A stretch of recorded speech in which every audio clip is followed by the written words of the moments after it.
Welcome to Living the Smarter Science of Slim, where we provide a scientifically proven lifestyle for long-term health and fat loss by eating more and exercising less, but smarter. Eat smarter, exercise smarter, live better.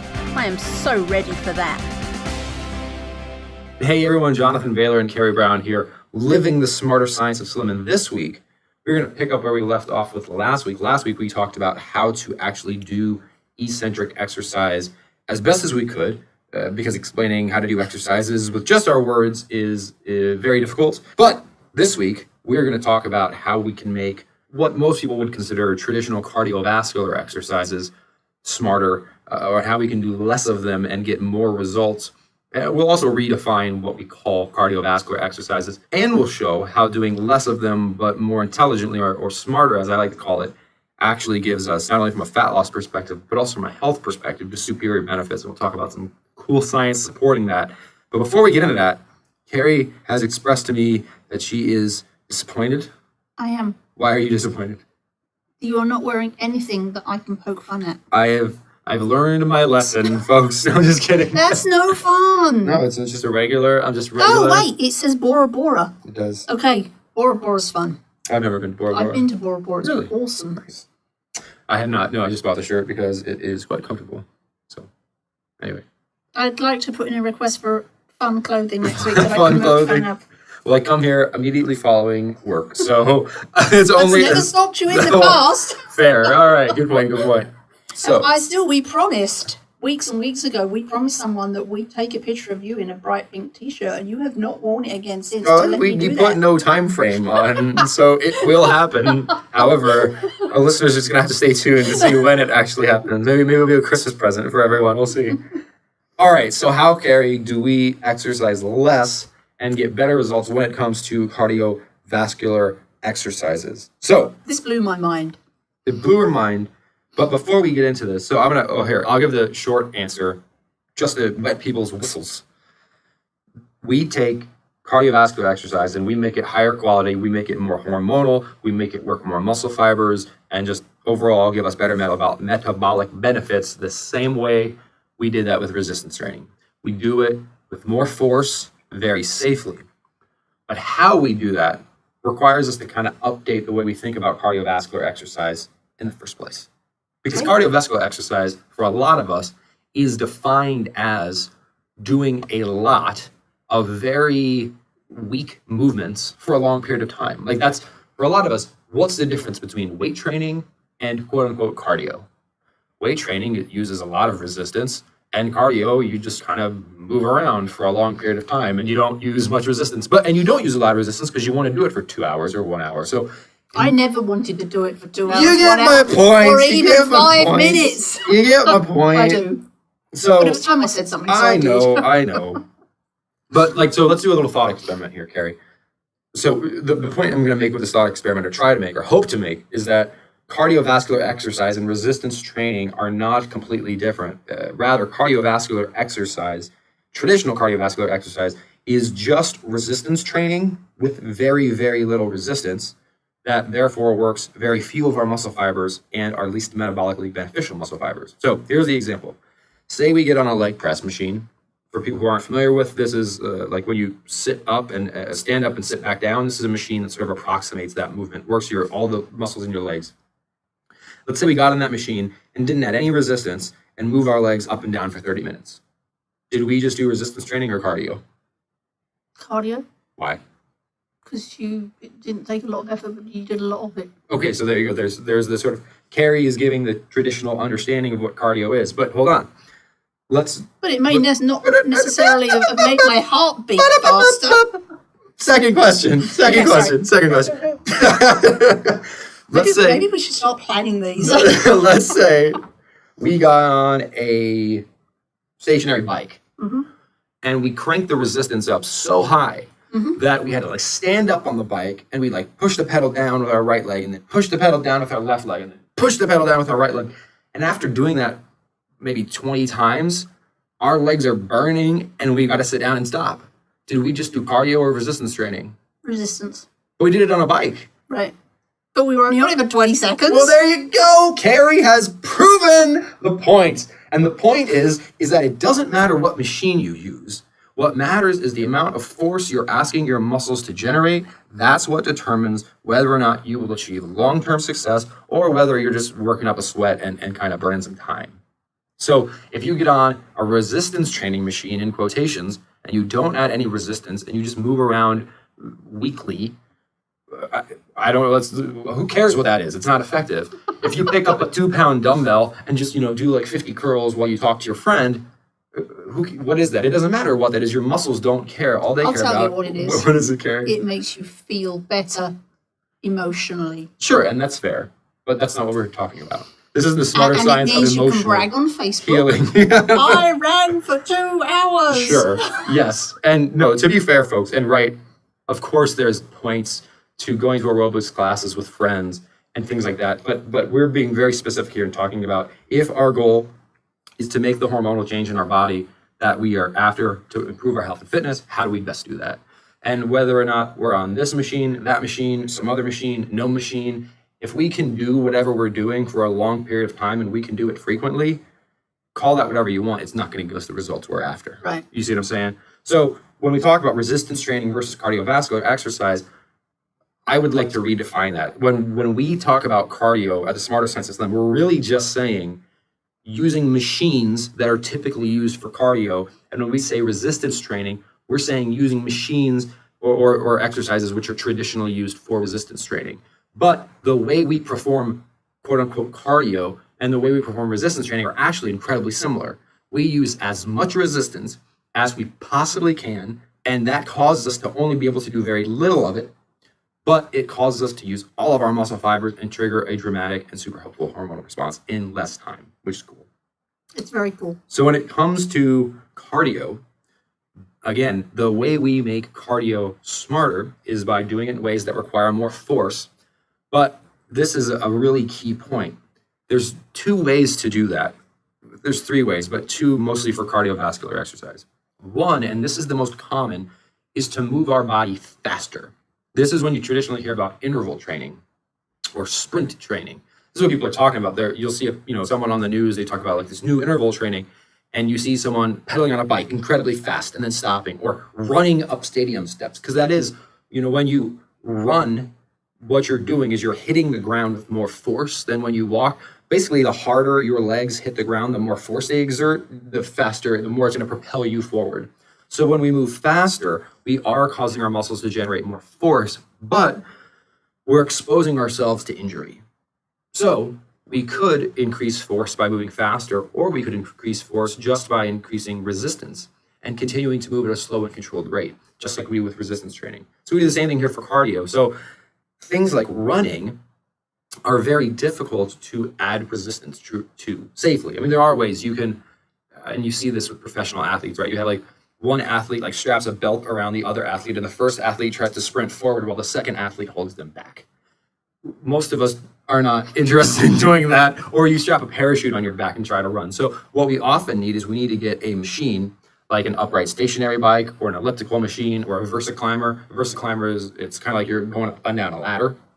And we need to crank the resistance up so that we can really only do it. Like we use all of our strength to move on the machine for about 30 seconds. And then at 31 seconds, we have to stop because we're completely exhausted and we're completely out of breath. It's like we just sprinted, but we did that very slowly and very controlled because we had to, because it was so heavy, so we don't risk injury, which is great.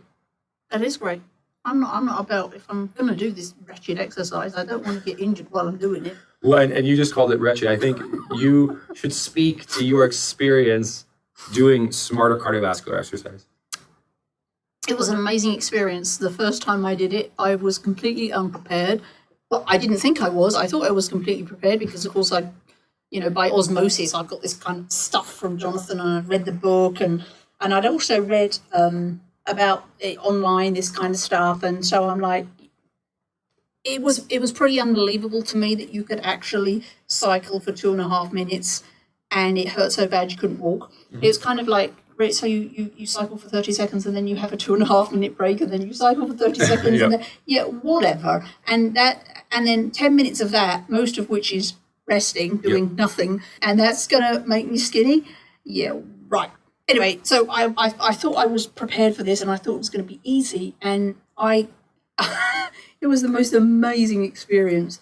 I probably, by the time I got to the third rep, whatever you want to call it, I could barely move my legs. I mean, I was screaming. The cats were all hiding under the bed. I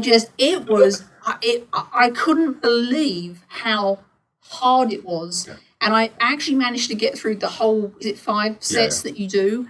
And it was as much as I could do not to toss my cookies. I seriously was on the verge of throwing up when I got off, because that's how intense a workout I got in that 2.5 minutes of activity and 7.5 minutes of rest. It was incredible.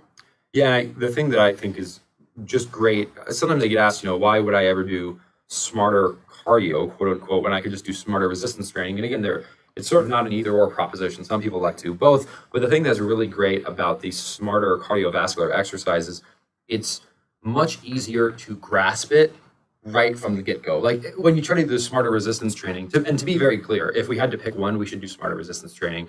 But smarter cardio, most people already know how to ride a bike, for example. And if I tell you to just crank up the resistance, people get it and they can do it. And after the first workout, they understand how this, in 2.5 minutes causes these results. Whereas the eccentric exercise takes a while to get used to. So it's a useful 1-2 punch. Well, and I think for all the time we tried to carefully describe it on last week's podcast, I'm not sure anyone really got how to do it, but they already know how to cycle. Yeah, well, and let's just quickly step through the technique you want to do. Carrie kind of described, you do 5 sets, yada. So what you want to do is, I always recommend an upright stationary bike, simply because they're very common. They're also very inexpensive. Like if you want to join a gym, you can get a good upright stationary bike for about $150. And in fact, we want the less expensive ones. We don't want a computerized one. We want a mechanized one, because those have no limit to the amount of resistance you can add, because it's just like metal on metal versus some preset computer program that only goes up to 30 units of resistance, whatever that is. However, the one I already had was the opposite of what you described. Sure. It was computerized, and it was a reclining one. Yep. And I make it work because I can't bring myself and that makes sense. To get rid of it and get another one. The fact that it's reclining makes it harder, because you can't stand upright. You're having to do it at an angle. So but also I found the top resistance was way plenty enough resistance for me. So, absolutely. Well, and it's not. I don't want people to think they have to go out and replace what they've got. Correct. And any quote unquote cardiovascular exercise machine that allows you to add a lot of resistance, like an elliptical machine, like a VersaClimber, not like a treadmill, right? Because a treadmill, you can add incline, but it's not as if the incline is so steep that just taking a step is so hard that after 30 seconds, you can't continue to walk on it. You just can't do that. So let's use an upright stationary bike for our example, though. These are often called spin bikes. So an upright stationary bike, you get warmed up, and then once you're completely warmed up, you increase the resistance on the bike so high that you can only pedal by standing up on the pedals and pushing them down as hard as you can. Like if you were riding a bike outside, this is generally if you approached a very steep hill. But again, you want the resistance to be so high that you're not pedaling fast. You're like left foot, right foot. Yeah, you cannot left foot, fast. Right foot, because it's so heavy. And in fact, you're starting up, your seconds 1 through 10, you're like left foot, right foot, left foot. Right. In like seconds 25 through 30, you're like left foot, right foot. Oh God. And then you get to second 31 and you're just like, I can't do anymore. So it's true. It really is true. I know we're making it sound dramatic, but I had 3. So I had 3 girlfriends over at my house. And I said, I'm going to show you how to do this. And they were all like, yeah, whatever, Carrie. And I was like, I'm going to sit on the bed and I'm going to be your stop clock for your 30 seconds and your rest breaks. And they're like, so I only have to do this for 30 seconds and then I stop for 2.5 minutes. I'm like, yep. And of course, they all get on, all kind of cocky. Yep. And they're like at 20 seconds on the first rep and they're just like, ah! And I made them do it, the whole thing. And they all laid on the floor for 2 hours afterwards. Yeah, no, and the reason, and what you would do, so you would do that for 30 seconds, then you'd rest for about 2 minutes, and then you'd repeat that up to 5 times. So 5 30-second repetitions, if you would like to call them something. So, and then you're done. And for anyone, like Carrie's already said, for anyone who's like, what? That's 2.5 minutes of work. Try it. Anyone who says that just hasn't tried it yet. And it's not to be like condescending, but people say exercise less smart. What? Anyone who asks that question has not done this, because as soon as you do it, you will understand how you have to. Again, it's not like this is the smarter science of how to be lazy. It's how to get the most bang for your buck. This isn't too good to be true. As Carrie's mentioned, this is not fun. Like a whole segment of the exercise industry is about like, look at this fun new exercise you can do with your friends. And that's fine. Like you can continue to do that.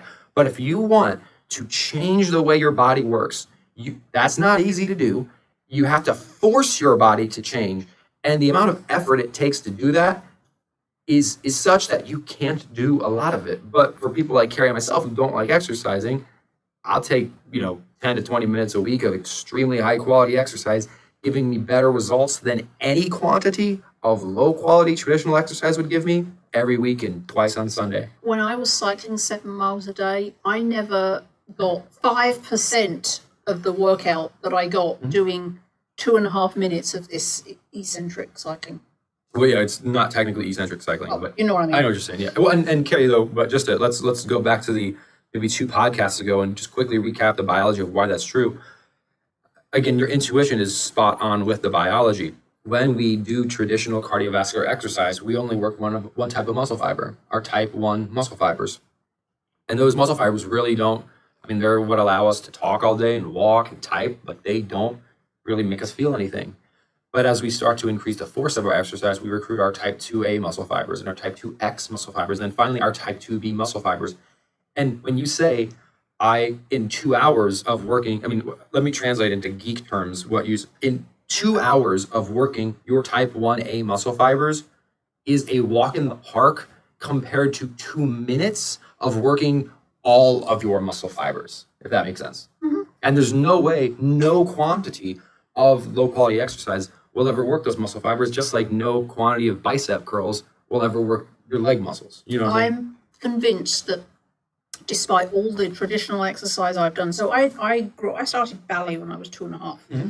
And I now know that a lot of ballet movements are actually eccentric. I know that just because of what I know now. So, and I did ballet for 15 years. When I stopped that, I did traditional exercise when I did exercise.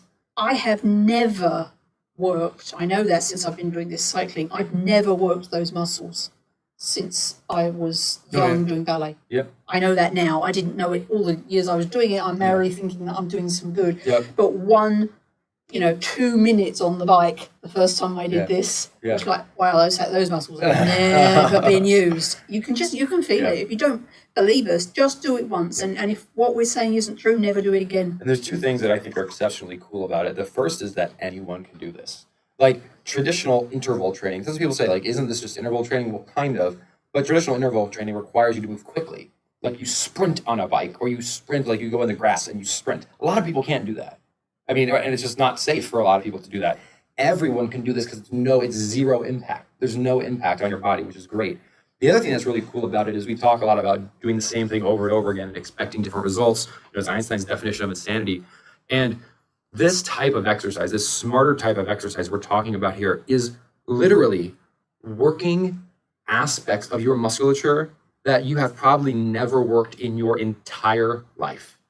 And if we want different results, we have to do something different. You will activate not only muscle fibers that you've never used, but the muscle fibers which are the muscle fibers that influence the hormones we're after changing. Right. So it's like we have so much to be hopeful about. We can all do it, and we're doing something completely different and completely supported by science to give us a completely different result. And it's radical, but that's what we need, because we know what we've done for the last 40 years has not worked. It hasn't worked. And in fact, let's just in case there's anyone who is still like, this makes sense. Where's the science? Where's the science to back this up? Fortunately, there is absolutely no shortage of science around this type of burst-based training. For example, University of Virginia researchers took 2 groups of women and had them do traditional cardiovascular exercise, or this form of smarter cardiovascular exercise we're talking about here. And while the 2 groups burned the exact same number of calories exercising, the smarter exercise group spent significantly less time exercising while losing significantly more body fat, which is pretty cool. That is very cool. And a famous study done at McMaster University basically showed that, again, we had one group doing a smarter form of cardiovascular exercise, which totaled about 2.5 hours over the course of the study. And then the other group did more traditional cardiovascular exercise. They exercised for 10.5 hours over the course of the study. And both groups actually achieved the same results in all measurements taken during the study, even though the smarter exercise group spent 320% less time exercising. The researchers actually remarked about their findings like this, I'm quoting, "We thought there would be benefits, but we did not expect them to be this obvious. This study shows how effective short, intense exercise can be." And another thing to keep in mind is that this isn't limited to athletic performance. Like even day-to-day cardiovascular benefits, like not being out of breath while we walk up a few flights of stairs, are achieved more effectively this way, or even like strengthening our heart. People say, well, don't I need to do traditional cardiovascular exercise to strengthen your heart? The answer is no. This form of exercise has been proven to do everything that traditional cardiovascular exercise does, with one exception, which I'll get to in a second, and then more in less time. The one exception is if your goal is to run a marathon, the most effective way to train for that is to run marathons. However, if your goal is just about having a healthy cardiovascular system and a healthy metabolic system and slimming down, there's no question this is going to be preferable for you. So along those ends, let us consult the experts and provide some studies here. We're going to have Carrie start with Dr. Sesso at Harvard University. Vigorous activities are associated with a reduced risk of coronary heart disease, whereas moderate or light activities have no clear association with the risk of coronary heart disease. Quick translation. Smarter exercise is associated with reduced risk of coronary heart disease, whereas traditional activities have no clear association with that risk. So another quote here, this is from Stanford University.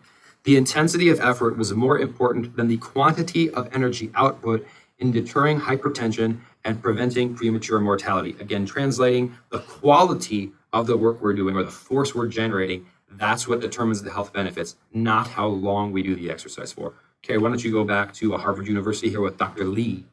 There is an inverse association between relative intensity of physical activity and risk of coronary heart disease. Do we need to exercise more to reduce our risk of coronary heart disease? Maybe, but what this researcher is telling us is that if we increase the quality or the intensity or the force of our exercise, that's when we drop our risk. So similarly, the American Heart Association, which ironically is a big proponent of traditional aerobic exercise, has stated vigorous intensity activities may have a greater benefit for reducing cardiovascular disease and premature mortality than moderate intensity physical activities. Yes, and that's the end of the quote. I thought there was more there. Carrie, why don't you wrap it up here with the Norwegian University of Science and Technology. And this is somebody called P.M. Harum, who said exercise training reduces the impact of the metabolic syndrome and that the magnitude of the effort depends on exercise intensity. And if you thought that was good, I just want to throw in two more here, which have to do with aerobic capacity. And this is kind of mind-bending because what many studies have actually shown is if your goal is just increased aerobic capacity, meaning like the ability to run a 5K or the ability to do long distance exercise. In fact, many cyclists are experiencing this already. Doing this form of short but more intense exercise can potentially even be more beneficial. For example, Dr. Edward Quayle at the University of Texas found that high quality, I'm going to quote him directly here, interval training in untrained people can markedly increase aerobic endurance. This serves as a dramatic reminder of the potency of exercise intensity. Interval training is very time efficient with much bang for the buck. And then Dr. Swain over at Old Dominion University adds a similar quote telling us that vigorous intensity exercise has been shown to increase aerobic fitness more effectively than moderate intensity exercise, suggesting that the former, aka smarter exercise, may confer greater cardioprotective benefits. It's amazing. It saves us time, it gives us better aesthetic results, and the research is clear that it gives us better athletic results and better cardioprotective results. Sometimes we hear the phrase, if it sounds too good to be true, it probably is. Generally, that's true, but it almost like this is an area of life where it's not, well, I mean, I guess it kind of is, like, because It is because it hurts. it hurts, it hurts, like, it's not, there is a catch. There is a The catch, it's not fun. It's not fun, yes. So, just to wrap up this week, one thing to keep in mind is that even if we forget about all that we've talked about in our previous podcast, and we're like, you know what, I just want to burn calories. If your goal is to burn calories, you might say, well, I've got to exercise for longer because that's the only way I'm going to burn calories. Well, I want to mention just a little bit of science here, because even if our goal is just to burn calories, traditional cardiovascular exercise is a terrible way to do even that. Like even that misdirected goal, traditional exercise that we're told to do isn't good at. Let me give you an example. 30 minutes of jogging burns about 170 more calories than we would have burned if we just sat down and listened to this podcast. And that's a key thing to keep in mind. When you see the machines at the gym that supposedly tell you how many calories you've burned, they're not telling you how many more calories you've burned than you would have if you weren't on the machine. They're telling you the total, they're approximating, they're guessing at the total quantity of calories your body has burned during that time. That's an important distinction, because That is an important distinction. a huge percentage of that are calories that you would have burned anyway. Right. So the question is not how many calories did I burn during this hour of walking on the treadmill. The question is how many more calories did I burn because I was walking on this treadmill. Two important points. One, a study was recently done with modern day hunter-gatherers, the Hazara tribe, and what they found is that these hunter-gatherers were more active than traditional Westerners, and that they did exercise more. They burned more calories exercising. Not exercise like at a gym, but like foraging and hunting. But what they then found is that the total daily energy expenditure of these modern day hunter-gatherers was statistically the same as modern day like Westerners or sort of domesticated people, which is in some ways baffling, because you say, well, if these people were exercising more, how was their total daily caloric expenditure the same as people who weren't exercising more? Well, here's why. Our body tries to balance us out. So if we burn more calories during exercise, our body is just going to burn less calories when we're not exercising. Right, to Want an keep us- example of this? Yeah. Want to make yourself sleep better at night? Want to make yourself tired? Go for a 5-mile jog. You'll be tired as hell afterwards, and your body will actually run slower to compensate for the calories you burned. Got it. So Right. not only are you not burning a lot of calories, but even if you did, it doesn't matter, because your body's just going to run slower afterwards. And this has been proven to make up for the calories you burned. And when it comes to burning calories, again, folks, we're not going to meaningfully influence that equation. To put this into perspective, a 30-minute jog, 170 calories. Our livers every single day burn about 550 calories. So if we wanted to burn as many calories through jogging as our liver does, just keeping us alive, we would have to jog for about an hour and a half every single day. Just to burn as many calories as our livers burn. That's just our livers, which is shocking, right? My eyes glaze over here. I think it's interesting. Wow. No, I mean, Oh, glazed over in terms of boring. in terms of, good Lord, I mean, really? And again, and again, let me caveat this with what I'm not saying is, wow, all exercise is dumb. Let's just sit around all day. Clearly, that's not the point, right? Being active is wonderful for our health. It's good for us, but it's not good at burning calories. It's not good at changing our hormonal balance. And if that's what we're after, let's do things that are good at that. Right. I think it's easy for people to maybe listen to us and think we are bashing, but we have one goal, which is not necessarily the same as everybody else's Exactly. goals. Yep. And what we're talking about here is specifically related to our goal, Yep. which is switching on the fat burning hormones. Yep. and burning fat. And what's really good news, and I'm really glad you brought that point of goals, Carrie, because it's not just unique to us, right? Like if you were listening to a football performance podcast, like they would tell you how to become a better football player. That might make you better at basketball, maybe, but probably not. And this is a podcast about how to change the way your body works so that your body operates more like a naturally thin person, aka you naturally achieve calorie balance around a slimmer point, and that you have dramatic energy, and that you're very healthy, and that you do that while eating an abundance of food and doing as little exercise as possible. There are certainly ways to be slim while eating little food and doing a lot of exercise. It's just not very fun for most people. It's And not often not healthy. and it's often not healthy. So again, we're not here to say we're better than anyone else, just like someone on a football podcast saying, football is better than basketball. That's not really an accurate thing to say. But what we can say is that the science definitely supports that if you don't like starving yourself, and if you don't like stair steppers, that doesn't mean you have to live a life of obesity, diabetes, and heart disease. It does mean that once you get access to what the actual experts have proven about these things, you can actually live a pretty incredible life once you've got the science on your side, which is what we're trying to do here. So, But if people actually like going for an evening jog, absolutely, or they like swimming or whatever, that's great. Just add this to that. It's 10 minutes a week. Add this to that. You'll be getting a lot greater benefit. We're not saying you don't get to do the things you enjoy. Yep. We're just saying that if you're doing those things to burn fat, you're going to be frustrated. Exactly.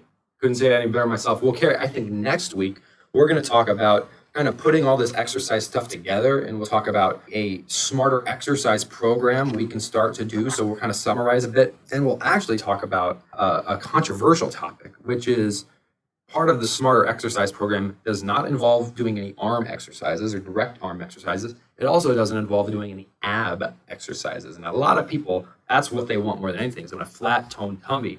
And we're going to talk about how, in fact, the quickest way to get a flat toned tummy has nothing to do with exercising your ab muscles.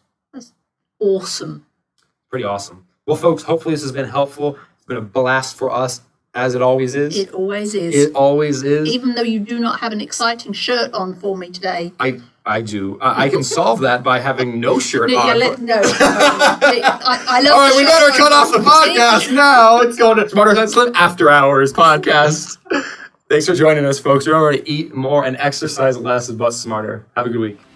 Wait, don't stop listening yet. If you like the podcast and if there's other ways we can help you, please join us in the Smarter Science of Slim support group, which is freely available at the Smarter Science of Slim website, smarterscienceofslim.com. There you'll find all kinds of free recipes and success stories and just all kinds of fun stuff, like how to help your kids go sane and just great community content. And just one last thing before you go, if you wouldn't mind heading over to iTunes and up onto Amazon.com and leaving us a review, and then going over to Facebook and liking us, we would hugely appreciate it.